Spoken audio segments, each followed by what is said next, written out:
In this video, we're going to talk about how to write a paragraph. This is going to be a basic 5-sentence paragraph. Now take a look at this picture. What are 3 things that you notice about this picture? Now you can write a paragraph on your own. I'm going to give you an example here on the screen. Your 3 things might be different from mine. But here are the 3 things that I'll write. So I can see that it has a giraffe, stuffy. So I'll put that down. That's something that I noticed. I noticed that it has brown fur. And I noticed that it has, it has cute ears. So those are 3 things that I immediately notice about this little dog.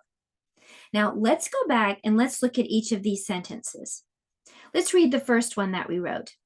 It has a giraffe stuffy.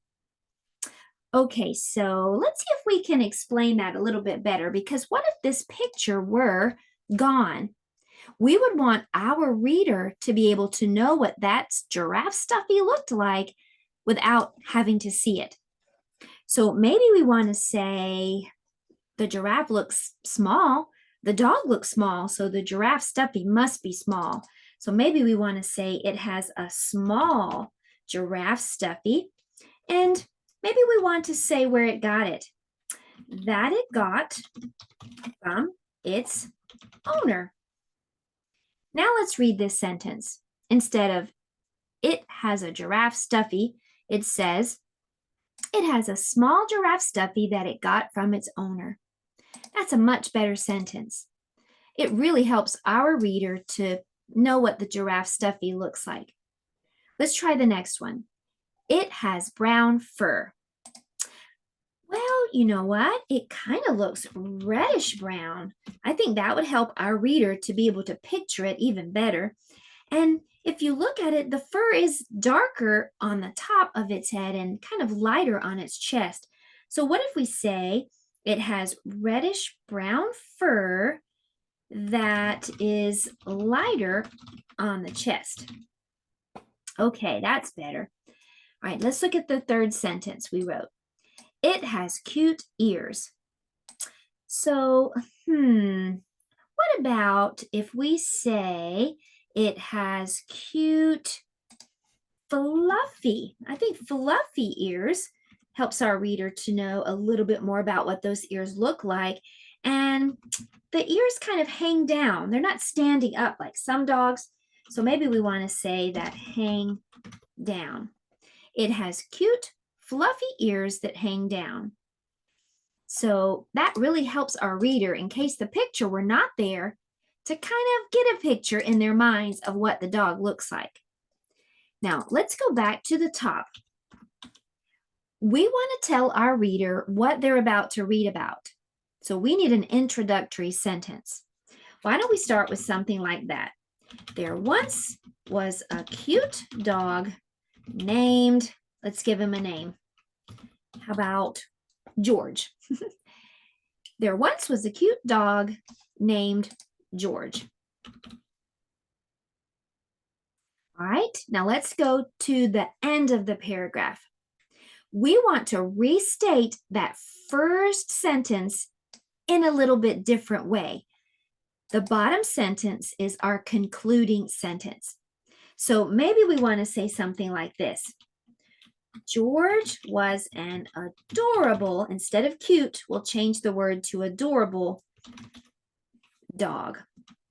All right, so now we've written it again, but just in a little bit different way, and it just helps wrap up the sentence. It leaves our reader thinking, this is what I read about. I read about an adorable dog named George. All right, let's go back and let's read this entire thing. We're going to proofread it now to see if there are any mistakes that we need to change. There once was a cute dog named George. All right, I'm going to put a comma right here because we want to separate a name if it's within a sentence. All right, now let's read the next one. It has a small giraffe stuffy. Oh, let's stop right there. We used the past tense was in the first sentence. All our verbs need to be past tense now. So I'm going to change has to had. All our verbs need to agree. There once was a cute dog named George. It had a small giraffe stuffy that it got from its owner. So let's change this to it had gotten. We want all our verbs to be past tense, that it had gotten from its owner. All right, let's look at the next sentence. It has reddish brown fur. Stop right there. Has needs to be past tense, so we'll change it to had. It had reddish brown fur that is lighter. Let's make that was. It had reddish brown fur that was lighter on the chest. Next, it has cute fluffy ears. Oh, past tense. It had cute fluffy ears that hang down. Let's change that to hung down. We just want all our verbs to agree. We're just making them all past tense.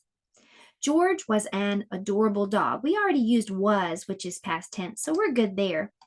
All right, now let's put this all together into our final draft.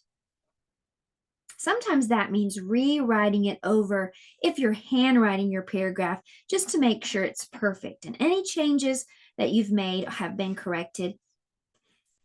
There once was a cute dog named George. It had a small giraffe stuffy that it had gotten from its owner. It had reddish brown fur that was lighter on the chest. It had cute fluffy ears that hung down. George was an adorable dog. So there you have it, an example of a basic five sentence paragraph. I hope you have fun writing your own paragraph about this cute dog.